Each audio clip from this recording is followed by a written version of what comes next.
तारीख पर तारीख, तारीख पर तारीख, तारीख पर तारीख, कहीं ना कहीं इसके जो दिमाग है न्यायालय तक भी पहुंच गए हैं। भ्रष्टाचार से इंसान प्रभावित है। और पवन सिंह का क्या बहुतों का मामला एलिमनी के लिए फंस जाता है, जाकर के फंसे। इसमें न्याय किसे मिलेगा?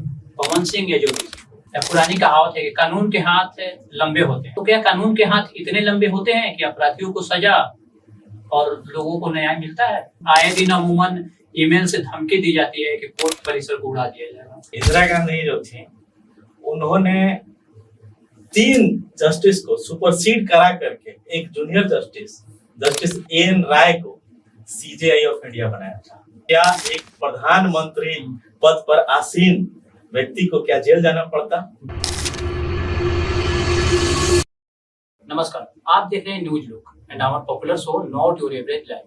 दोस्तों, फिल्म दामिनी का वो डायलॉग तो आपको याद ही होगा, तारीख पर तारीख, तारीख पर तारीख, तारीख पर तारीख। ये बातें सुनकर आम आदमी के जहन में अमूमन ही कोर्ट कचहरी और केस की बातें आ जाती है। पर क्या आप जानते हैं कि हमारे देश में 25 लाख से ऊपर लोग, जिनकी शुरुआत कोर्ट कचहरी और मुकदमों से शुरू होती है। आज हमारे साथ 25 लाख में एक ऐसे ही विद्वान अधिवक्ता मौजूद हैं, विजेता Vijay Vardhan. Vijeta ji, welcome to our show not your average life. धन्यवाद संतोष, आपके पॉडकास्ट के व्यूअर का नमस्कार। विजेता जी, सबसे पहले तो आपसे ये जानना चाहेंगे कि अमूमन हम लोग सुनते आते हैं, पुरानी कहावत है कि कानून के हाथ लंबे होते हैं, तो क्या कानून के हाथ इतने लंबे होते हैं कि अपराधियों को सजा और लोगों को न्याय मिलता है? बिल्कुल, कानून के हाथ वाकई लंबे होते हैं। आपको मैं बता दूं, आप भारत की प्रधानमंत्री इंदिरा गांधी के बारे में जानते होंगे। इंदिरा गांधी जो थी उन्होंने 3 जस्टिस को सुपरसीड करा करके एक जूनियर जस्टिस एन राय को सीजेआई ऑफ इंडिया बनाया था। इतनी पावरफुल थी वो। बाद में क्या हुआ था आपको भी मालूम है, उन्हें तिहाड़ जाना पड़ा था। संसद की गरिमा और विशेषाधिकार हनन अवमानना का आरोप लगा था उन पर और तिहाड़ जेल जाना पड़ा था। अगर कानून के हाथ लंबे नहीं होते तो क्या एक प्रधानमंत्री पद पर आसीन व्यक्ति को क्या जेल जाना पड़ता? इसका एक और एग्जांपल हम आपको देते हैं। अभी आप बताइए, वर्ल्ड में सबसे शक्तिशाली देश में कौन है? US, America. अमेरिका के राष्ट्रपति थे बिल क्लिंटन हुआ करते थे। बिल क्लिंटन के ऊपर पाउला जोन्स और मोनिका लेविन्स्की व्हाइट हाउस की इंटर्न थी। उसके साथ उनके सेक्सुअल हैरासमेंट का एक मामला था, उसमें उनके ऊपर विशेषाधिकार चला था, राष्ट्रपति रहते। अब बताइए, अगर कानून के हाथ लंबे नहीं होते तो सर्वशक्तिमान देश का सर्वशक्तिमान व्यक्ति के ऊपर महाभियोग चला। हालांकि बाद में वो आरोप से बरी हो गए थे, लेकिन अब महाभियोग चला।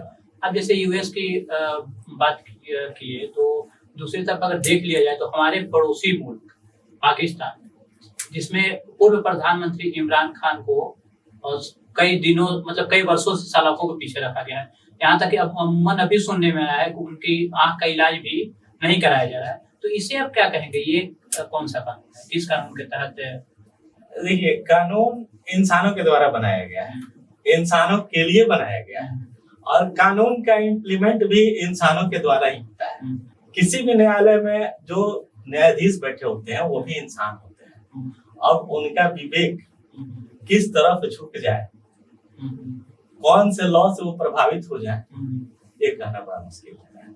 क्या आपको नहीं लगता है कि कभी कभी अमूमन ऐसे होता है कि न्याय की आस लगाए उन लोगों को उस समय झटका लगता है जब उनके पक्ष में अदालत का जो फैसला है नहीं आता है? तो ये इसके जिम्मेवार कौन है, क्या मानते हैं? इसके जिम्मेवार हम सभी हैं। हम हैं, आप हैं, न्यायालय है, कानून है। कानून के नजर में सब बराबर है, लेकिन कानून को साक्ष्य चाहिए। कभी कभी होता है कि उस बारे में हम आप सब लोग जान रहे हैं, किसी ने अमुक की हत्या कर दी, हम जान रहे हैं, आप जान रहे हैं, मीडिया में भी आ गया, लेकिन न्यायालय में कोई साक्ष्य उपस्थित नहीं होता है साक्ष्य देने के लिए। तो बताइए, न्यायालय बिना साक्ष्य के आधार पर किसी को कैसे दंडित कर दे? संभव है दंडित करना? वहां पर हम आप साक्ष्य, चूंकि कानून के आंखों पर पट्टी बंदी रहती है और उन्हें साक्ष्य दिखाना होता है। कानून की आंखों पर जो पट्टी बंधी हुई है, हालांकि पिछले साल उसे हटा दिया गया है, लेकिन उसका इंटरप्रिटेशन हम लोग गलत करते हैं। उसका इंटरप्रिटेशन यह है कि कानून की देवी के नजर में दोनों पक्ष समान है। आंख पर पट्टी है मतलब वो कोई भेदभाव, कोई नेपोटिज्म वहां नहीं है। अगर आपके खिलाफ सबूत है तो आपको दंडित किया जाएगा, अगर आपके खिलाफ सबूत नहीं है तो आपको बरी किया जाएगा। तो एक बात ये बताइए कि अगर कोई अपराधी अपराध करके चला जाता है और अपना सबूत भी मिटाता है, जो आए दिन अमूमन आजकल लोग प्रयास करते हैं और शायद सफल भी हो जाते हैं, तो उसमें कहाँ न्याय, कहाँ फिर गुम हो जाता है? देखिए, क्रिमिनोलॉजी का फार्मूला है, सिद्धांत है कि अपराधी चाहे कितना भी चालाक क्यों ना हो, अगर अपराध करता है तो वो कहीं ना कहीं कोई चूक जरूर करता है। अगर इन्वेस्टिगेशन, अनुसंधान सही ढंग से हो, इंक्वायरी, जांच सही ढंग से हो, तो वो अपराधी बिल्कुल पकड़ा जाएगा। क्या ऐसा नहीं लगता है कि अब भी हमारे जो न्याय संहिता है, हमारे देश की जो न्याय संहिता है, उसमें कहीं ना कहीं कुछ त्रुटियां ऐसी हैं, कुछ और इसमें सुधार होना चाहिए, जिससे ऐसे ऐसे लोग जो साक्ष्य के अभाव में बरी कर दिए जाते हैं उन्हें सजा मिले? देखिए, साक्ष्य जब तक अभियोजन प्रस्तुत नहीं करेगा तब तक न्यायालय मजबूर है, किसी को भी न्यायालय अपने मन से किसी को दंडित नहीं कर सकता। साक्ष्य प्रस्तुत करना अभियोजन का काम है। आपने अभी कहा कि अगर साक्ष्य के अभाव में कोई बरी हो जाता है तो इसके लिए न्यायालय, ऊपर भी न्यायालय है, वहां जा सकते हैं, ऊपर के न्यायालय में अपील में जाइएगा। हो सकता है अगर कुछ छूटा हुआ हो तो वहां से वो पकड़ में आ जाए। जैसे आप तो हाई कोर्ट में प्रैक्टिस भी करते हैं, तो आपको क्या लगता है कि किस तरीके के ज्यादा केस जो है आज के दौर में चल रहे हैं? ये आज के दौर में लोगों का ईगो बहुत ज्यादा बढ़ गया है, सामाजिक मूल्यों का ह्रास हुआ है। ऐसे में सबसे ज्यादा पारिवारिक मामला आ रहा है, पति पत्नी का विवाद, बाप बेटे का विवाद, भाई भाई का विवाद। इसमें परिवार तहस नहस हो रहा है, एक दूसरे का ईगो बढ़ गया है, न्यूक्लियर फैमिली है, सामाजिक दबाव की कमी है, छोटी छोटी बातों पर झगड़ा झंझट होता है और सीधा का सीधा न्यायालय में चले जाते हैं और केस लंबा पेंडिंग चलता है। केस के लिए, न्यायालय के लिए उन्हें सबूत चाहिए। आपके पास सबूत है नहीं, आप न्यायालय के पास चले गए तो न्यायालय तो अपना जो प्रोसीडिंग है प्रोसीडिंग चलाते रहेगा। मेरी जहाँ तक जानकारी, आप लगभग पिछले 20 वर्षों से लगातार प्रैक्टिस में हैं, और कभी इस दौरान, इस पीरियड में कभी आपको ऐसा लगा कोई ऐसी महिला जो कि न्याय से वंचित रह गई हो और उस समय आपको बुरा लगा हो? देखिए, ऐसे बहुत केस आते हैं, मिलते हैं। लोअर कोर्ट में हम प्रैक्टिस करते हैं, पटना उच्च न्यायालय में भी करते हैं। कई केसेज है यहाँ से उसको नहीं मिलता है न्याय तो वो हाई कोर्ट का दरवाजा खटखटाती है, हाई कोर्ट से भी न्याय नहीं मिला तो सुप्रीम कोर्ट का दरवाजा खटखटाती है। होता है ऐसा। पिछले साल ही एक मामला मेरे संज्ञान में था, उस केस में हमने काम भी किया था। लड़की को यहाँ से न्याय नहीं मिला, हाई कोर्ट से भी उसको न्याय नहीं मिला, अभी वो सुप्रीम कोर्ट का दरवाजा खटखटाती है। क्या लगता है कि जो उस महिला अबला बेचारी को सुप्रीम कोर्ट तक दौड़ना पड़ा, तो इस दौरान उसे बहुत सारी कठिनाइयों का सामना करना पड़ा होगा, तो ये कानूनी दांवपेच की वजह से हुआ या फिर कुछ और कारण रहा होगा? देखिए, कानून के हिसाब से ही कानून मिलेगा, न्याय जो मिलेगा। कानून का अपना प्रक्रिया है, उसका अपना प्रोसीडिंग है और उसको हमको स्टेप वाइज फॉलो करना पड़ता है। ऐसा नहीं है कि अगर हम पीड़ित हैं तो हम डायरेक्ट न्यायालय में गए तो न्यायालय हमको तुरंत न्याय दे देगा। न्यायालय की अपना प्रोटोकॉल है, अपनी सीमाएं हैं और अपने हिसाब से, और उसी प्रोसीडिंग फॉलो करने में, जो कि आपने शुरू में कहा तारीख पर तारीख, तो तारीख पर तारीख पढ़ते चले जाते हैं। क्या आपको ऐसा नहीं लगता है कि आजकल हमारे देश में तो भ्रष्टाचार हर विभाग में बढ़ा हुआ है, तो क्या न्यायालय इससे आज भी अछूता है या फिर कहीं ना कहीं इसके जो दिमाग है न्यायालय तक भी पहुंच गए हैं, कहीं ना कहीं न्याय प्रभावित हो रहा है उस वजह से? भ्रष्टाचार से न्यायालय प्रभावित नहीं है, भ्रष्टाचार से इंसान प्रभावित है। और जो इंसान भ्रष्टाचार से प्रभावित हो गया, अगर वो न्यायालय में है तो न्यायालय को प्रभावित कर देगा, अगर वो विद्यालय में है तो विद्यालय को प्रभावित कर देगा। न्यायालय कभी भ्रष्टाचार से प्रभावित नहीं हो सकता है, इंसान प्रभावित हो सकता है।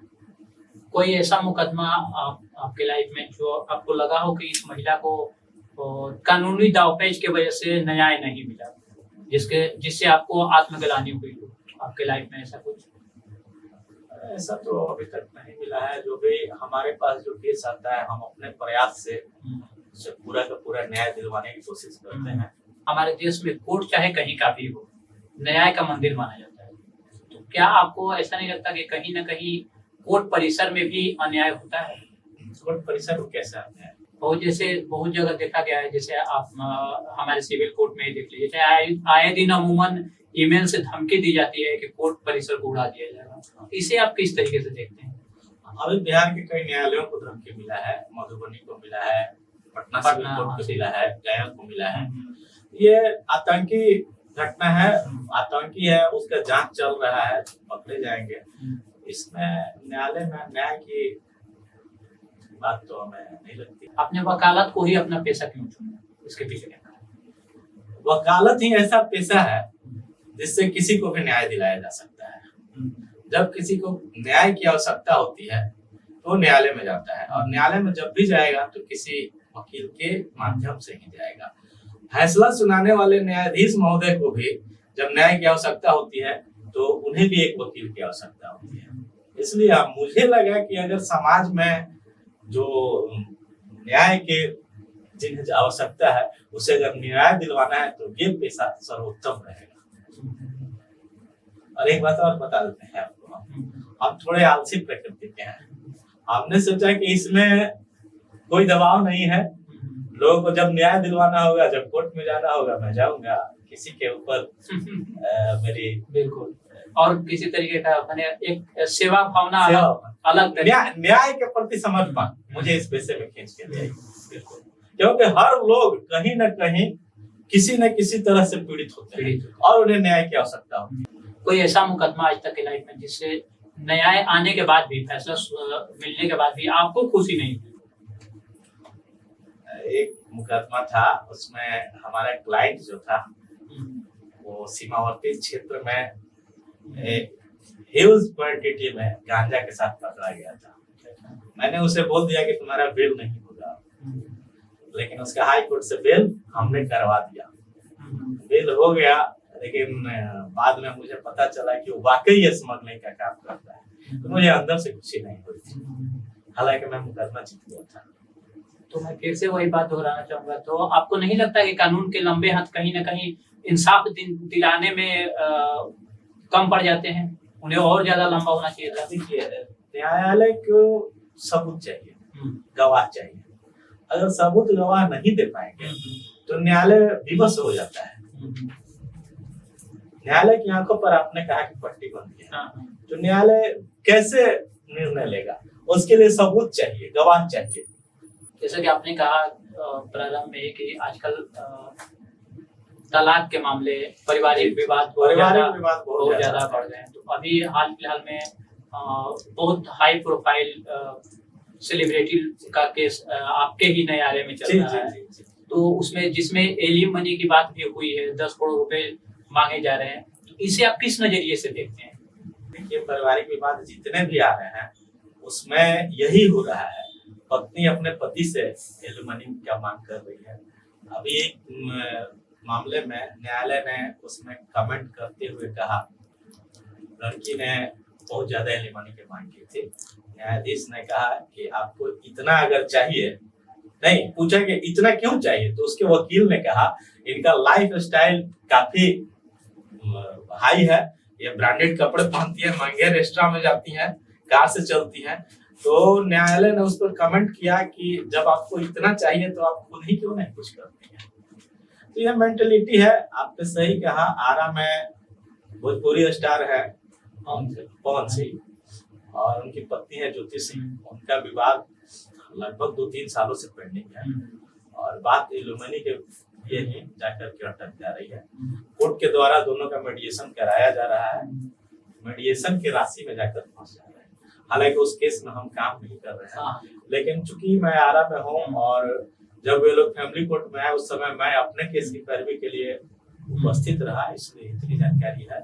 और पवन सिंह का क्या, बहुतों का मामला एलिमनी के लिए फंस जाता है, जाकर के फंसे।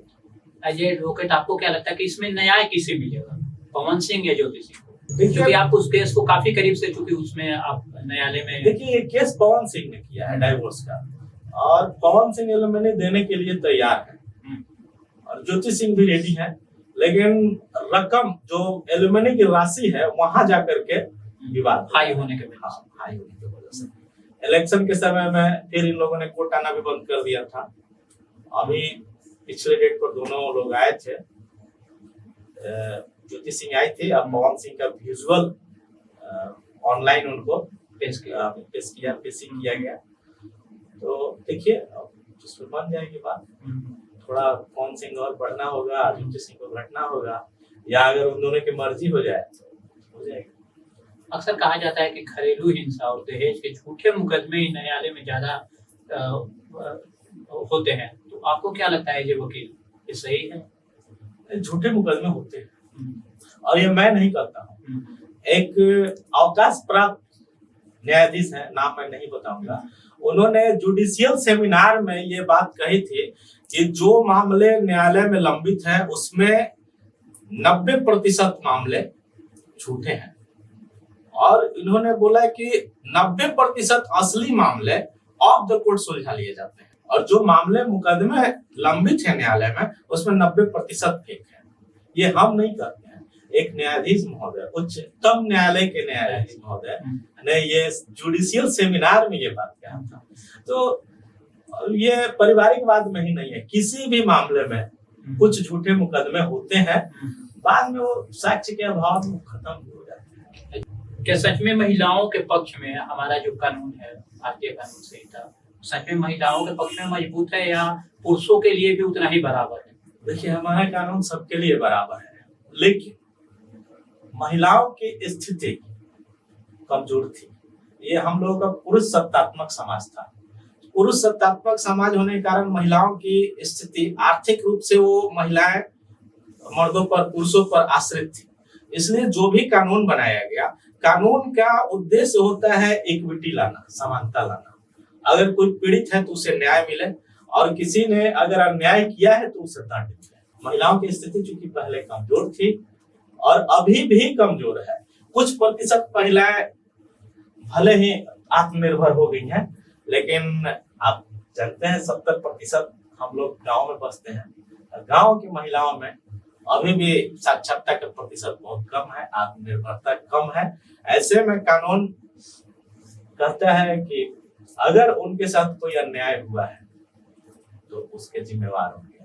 तो आपसे जानना चाहेंगे विजेता जी की, क्या सच में अगर कोई पत्नी अपने पति पर झूठा मुकदमा या दहेज को लेकर के कोई मुकदमा करती है तो उसे बचाना मुश्किल हो जाएगा? नहीं, अगर झूठा मुकदमा करती है तो पति को भी न्यायालय में लड़ना चाहिए। उसे अपने पक्ष के जो भी साक्ष्य है वो प्रस्तुत करना चाहिए। इसमें किस तरीके का साक्ष्य और कोर्ट में जो है वायलेट माना जाता है? साक्ष्य तो साक्ष्य होता है। अगर मान लीजिए, नहीं, जैसे कोई पत्नी केस कर दी कि हाँ ये हमसे दहेज मांग रहे हो, इसके कारण हमको छोड़ दिए हैं, चाहे जिस तरीके से, तो उसमें वो क्या बेचारा साक्ष्य देगा? दहेज मांग रहे हैं तो उसे साबित करना होगा कि इन्होंने कब दहेज मांगा, कैसे मांगा, कितना मांगा दहेज। ऐसे सिर्फ मुंह से कह देने से कि हमसे दहेज मांगा गया है, ये न्यायालय किसी को दंडित नहीं कर देगी। उसके लिए महिला को ये साबित करना होगा कि इन्होंने कैसे दहेज मांगा, दहेज में क्या मांगा है, कितना मांगा है, कब मांगा है, किससे मांगा है। हाँ, महिलाओं को कुछ प्राथमिकता दी गई है, लेकिन इसका मतलब यह नहीं है कि महिलाएं उसके आड़ में कोई भी झूठा मुकदमा कर देंगी और किसी को दंडित करवा देंगी। आपसे जानना चाहेंगे जैसे न्याय प्रणाली किस तरीके से कार्य करती है, क्योंकि आपका लंबा अनुभव रहा है, तो अगर कोई तलाक का मामला कोर्ट में दर्ज होता है तो प्रक्रिया क्या होती है? क्या उसे जो न्यायाधीश होते हैं उसको मान करके दो पक्षों को और तलाक दे देते हैं, या फिर किस तरीके का प्रक्रिया होती है, कैसे गुजरना होता है? देखिए, तलाक केसों में दो तरह का तलाक होता है। एक तो पति या पत्नी के द्वारा तलाक किया जाता है, और एक में होता है सहमति से, म्यूचुअल। दोनों की आप इतना समझ जाइए कि जो म्यूचुअल कंसेंट से भी जो तलाक होता है उसमें न्यायालय के द्वारा 6 महीने का एक समय दिया जाता है और एक केस है, उस केस में न्यायाधीश ने पति और पत्नी को जबकि वो म्यूचुअल कंसेंट से तलाक के लिए गए थे, उन्हें पूछा गया कि आपने अपना क्वालिटी टाइम कब बिताया था, तो उन्होंने बोला कि हनीमून के बाद हम लोग अलग हो गए हैं और उसके बाद से हम लोगों का वैचारिक रूप से कोई मेल नहीं है, हमें अलग कर दिया जाए। न्यायालय ने उन्हें कहा कि आप फिर से हनीमून मनाने जाइए, जहां जहां गए थे वहां वहां जाइए, जिस जिस जगह ठहरे थे वहां ठहरिए, जिस जिस जगह आप लोगों ने अपना समय व्यतीत किया था वहां घूमिए और 6 महीने के बाद आइएगा तो पूरा का पूरा एविडेंस हमको दीजिएगा कि आप वहां गए थे, ये नहीं कि झूठा टिकट ला करके दे दीजिए। और 6 महीने के बाद जब दोनों दंपति आते हैं न्यायालय में तो न्यायाधीश महोदय पूछते हैं कि क्या अभी आपको तलाक चाहिए, तो दंपति ने कहा कि नहीं सर, हम वापस ले लेते हैं। तो न्यायालय तलाक के केस में मेडिएशन करती है, काउंसलिंग करती है, वो चाहती है कि किसी तरह दोनों फिर से एक हो जाए, पूरा प्रयास करती है न्यायालय और नहीं मानते हैं तब जाकर के डिग्री पास होती है। कितना परसेंट ऐसे केस आते हैं न्यायालय में जो कि छोटी छोटी बातों को लेकर पति पत्नी कोर्ट के चक्कर लगाने लगते हैं?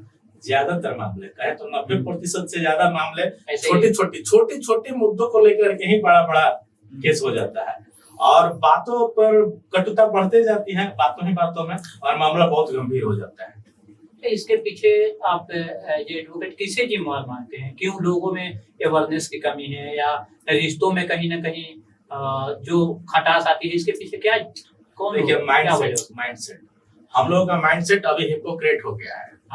हम एक तरफ तो चाहते हैं कि हम बहुत आगे बढ़ गए हैं, लेकिन एक तरफ अपना ट्रेडिशन भी नहीं छोड़ना चाहते हैं।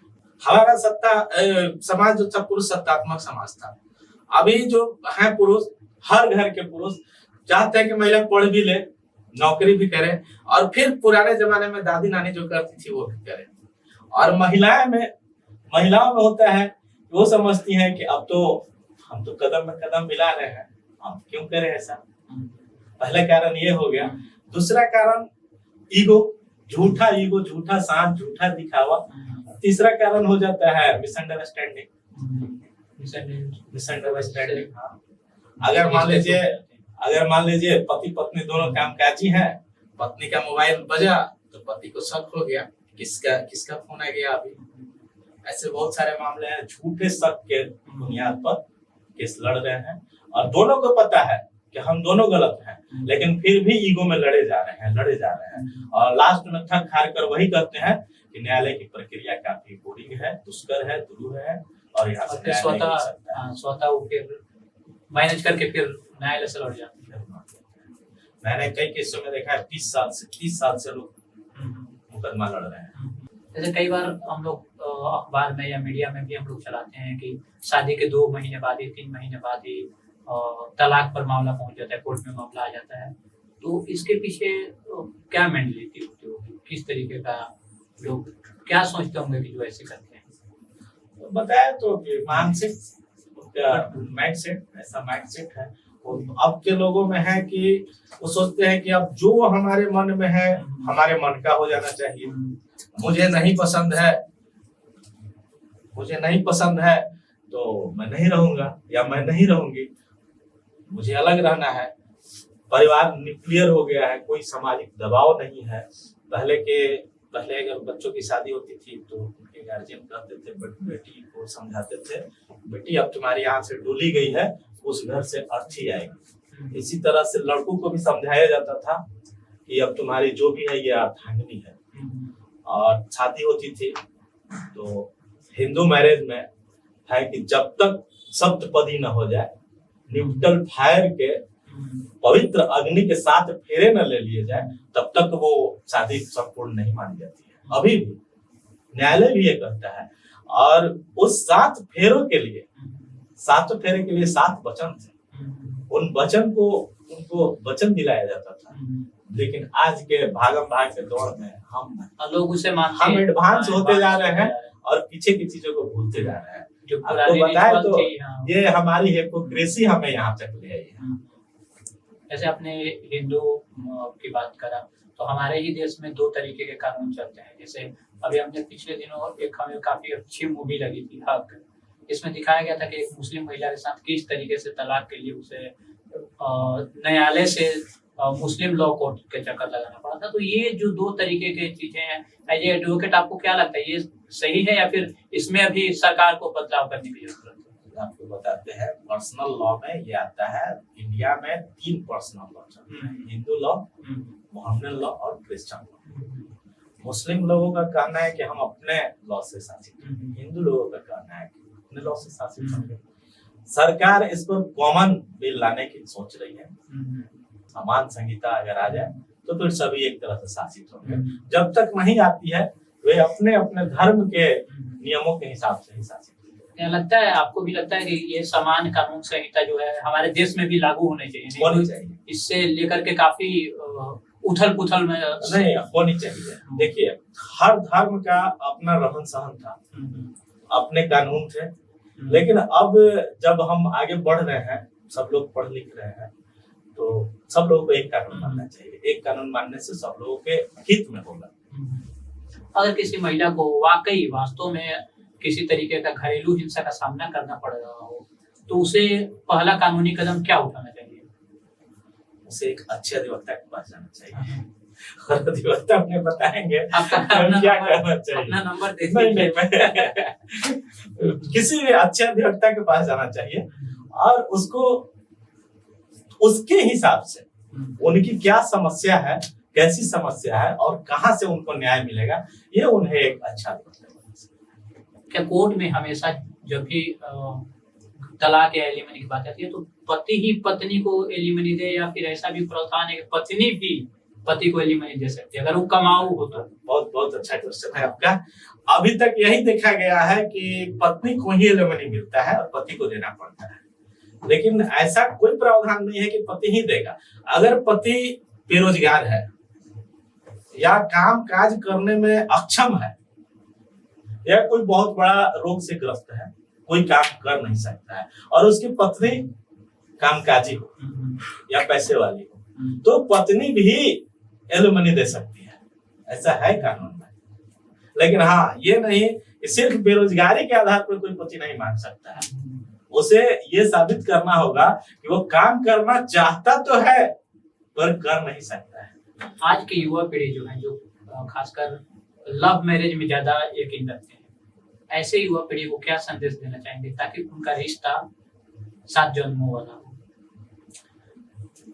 लव मैरिज बहुत अच्छी चीज है, लेकिन भारत का सामाजिक ताना बाना ऐसा है कि अगर किसी से शादी होती है तो उसे जिंदगी भर निभाना होता है, जबकि लव मैरिज में एक दूसरे को समझने का पूरा मौका मिलता है।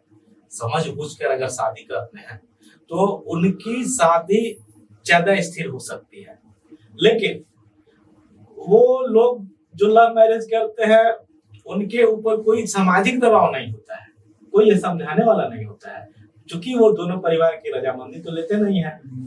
तो इसलिए जरा सा ईगो आता है या कहीं मिसअंडरस्टैंडिंग होती है तो दोनों ईगो के चक्कर में आकर के न्यायालय का शरण लेते हैं और फिर बाकी आने वाले तो बहुत मिल जाएंगे आपको, वो दूसरे पार्टनर मिल जाते हैं। अंत में ऐसे लोगों के लिए क्या संदेश देना चाहेंगे ताकि उनका रिश्ता जो है बचा रहे? ऐसे लोगों के लिए संदेश है कि आप जो भी काम करें सोच समझ के करें। न्यायालय की शरण में जाने से पहले एक बार अपने आप को देखें कि मैं कहाँ सही हूँ और मैं कहाँ गलत हूँ। कई बार होता है कि हम अपने आप को विक्टिम समझते हैं, लेकिन हम विक्टिम होते नहीं हैं, क्योंकि हर आदमी सिर्फ अपनी बात सोचता है, अपनी बात समझता है। अपने नजर में अपने आप को विक्टिम मान लेने से कोई विक्टिम नहीं हो जाता है। ये बात हर आदमी को सोचना चाहिए। अगर किसी के खिलाफ कहीं न्यायालय में जा रहे हैं तो अपनी तरफ भी देखें, अपने आप को भी दर्पण दिखाएं कि हम कहाँ सही है कहाँ गलत है। बेवजह को न्यायालय के समय को बर्बाद करना सही नहीं है। कई मामलों में जैसे आपने न्यायालय के समय को बर्बाद करना बोला, तो केस होता है तो उसे न्यायालय जो संबंधित थाना होता है उसको ट्रांसफर कर देता है कि आप इसे जांच पड़ताल कर सही जो है अनुमोदन हमें पेश करें। तो क्या आपको नहीं लगता है कि न्याय वहीं से ही डिस्टर्ब होना शुरू हो जाता है। थाना की कार्य प्रणाली को कितना आप जायज मानते हैं आज के डेट में? देखिए, मैंने पहले ही कहा कि इंसान प्रभावित होता है, थाना या न्यायालय प्रभावित नहीं होता है। इस तरह का हम आपको कहानी बताते हैं। एक जज साहब थे, जज साहब के न्यायालय में एक केस काफी दिनों से लंबित था और एक बूढ़ी माता थी, उनके ऊपर एक केस था चोरी का। जज साहब उनको जब दोष मुक्त करते हैं तो कहते हैं कि माता जी, आपको दोष मुक्त किया जाता है, अब आपको न्यायालय आने की आवश्यकता नहीं है। तो वो बुजुर्ग महिला बोलती है कि जिया बचवा, जल्दी दरोगा बनो। अच्छा। तो जज साहब चुप। पेशकार बोलते हैं, क्या बोल रही हो, दरोगा से बहुत ऊपर की चीज है। तो बुजुर्ग महिला बोलती है कि पता ना है बच्चा के ऊपर बा के नीचे बा, लेकिन आज जौन बात जज साहब सुनैनी हो कि तारे के दोष मुक्त कइल जाता, हमरा के दरोगा जी आज से 20 साल पहले कहले रही 500 रुपया दे आ तार एजे से तार केस खत्म हो जी। आ ई केस खत्म होके सुने में हमरा 20 बरस लाग गई। ई 20 बरस में कितना हमारा पैसा खर्चा हो, दरोगा जी 500 में ही खत्म कर देते हैं। पैसा खत्म कर देते। तो ये सब अलंकार है, एक तरह तरह की कहानियां है, चुटकुला है। हाँ, थाना चाहता है कि जल्दी लोगों का विवाद समाप्त हो जाए, कहा सुनी करके थाना मीडिएशन दबाव पूर्वक भी करा देता है, दोनों को समझा देता है, और न्यायालय जो है वो बाध्य है, वो दोनों का पक्ष सुनता है। इसी में समय देते जाता है, समय काफी लग जाता है। आज हमारे देश में 2,44,00,000 केस जो है पेंडिंग पड़े हुए हैं, तो इसका मुख्य वजह क्या मानते हैं? ये वही जो आपने कहा, तारीख पर तारीख। हाँ, वही तारीख। आखिर ये कब से हम लोग फिल्म के जमाने से सुनते आ रहे हैं, तो ये कब तक हर चीज में इम्प्लीमेंट हो रहा है, हर चीज में सुधार हो रहा है, ये कब तक हो? हमारे कानून की परिकल्पना है कि भले एक दोषी बच जाए, भले 100 दोषी बच जाए, लेकिन एक निर्दोष को सजा नहीं होनी चाहिए। और ये बात जो हम लोग बैठ कर आज बात करते हैं कि तारीख पर तारीख, ये बात उसे समझ में आती है जिसे झूठा फंसाया जाता है। अगर झूठा फंसाया जाए और उसे सजा हो जाए तो आप सोचिए कितना बड़ा अन्याय होता है। और इसी बात से बचने के लिए कि कोई झूठा ना फंसे, किसी के साथ अन्याय ना हो, इतना प्रोसीडिंग्स है, इतने गवाहों को छाना जाता है। कहा जाता है कि सबूत के ढेर में से असली सबूत निकालना न्यायाधीश के लिए बड़ा दुरूह कार्य होता है और भूसा में से सुई खोजने के बराबर है। लेकिन सच्चा न्यायाधीश वही होता है जो भूसे के ढेर से उस सुई को निकाल ले। जो केस करेगा वो तो झूठा सबूत देगा ही, वो झूठा साक्ष्य देगा कोर्ट के सामने, लेकिन अब न्यायाधीश का वहां पर काम है कि वो असली सबूत को निकाल लेना है, सच्चाई को निकाल लेना है, और सच्चाई निकाल कर असली न्याय देना है, जिससे विक्टिम को न्याय मिल जाए और जो दोषी है उसको दंड मिल जाए। जैसे एक हमने रिपोर्ट पढ़ा था पिछले 5 सालों का, उसमें एक आंकड़ा में था कि LSD के जो केस होते हैं, लव, सेक्स और धोखा, वो काफी ज्यादा आजकल बढ़े हुए हैं पिछले 5 सालों से। तो ये क्या लगता है आपको, समाज हमारा किस ओर जा रहा है? देखिए, ये केस तो वाकई बढ़ गया है।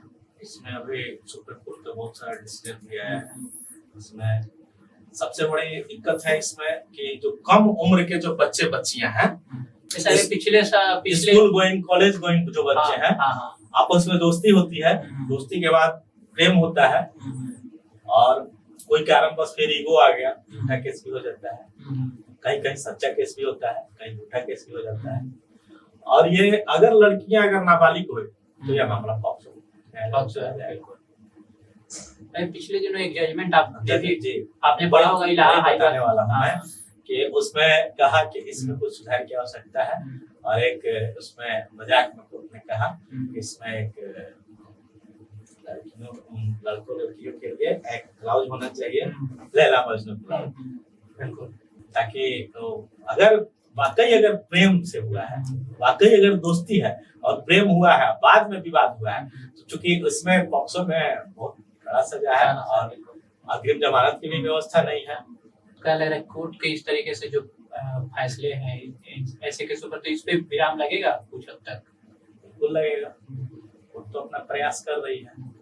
न्यायालय हमेशा, हमारा कानून हमेशा प्रयासरत होता है कि ज्यादा से ज्यादा लोगों को न्याय मिले और ज्यादा से ज्यादा दोषी लोग दंडित हो।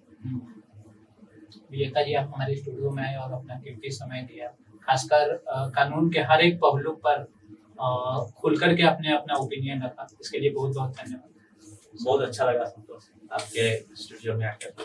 ये थे एडवोकेट विजेता विजयवर्धन, जिनसे हमने जाना कानून के हर एक पहलू और उसके खामियों के बारे में और उसके लाभ के बारे में। ये एपिसोड आपको कैसा लगा हमें कमेंट करके जरूर बताएं, और वीडियो अच्छी लगी हो तो वीडियो को शेयर करें और हमारे चैनल को सब्सक्राइब जरूर करें। तो मिलते हैं अगले एपिसोड में एक और बड़े शख्सियत के साथ। तब तक के लिए दीजिए इजाजत।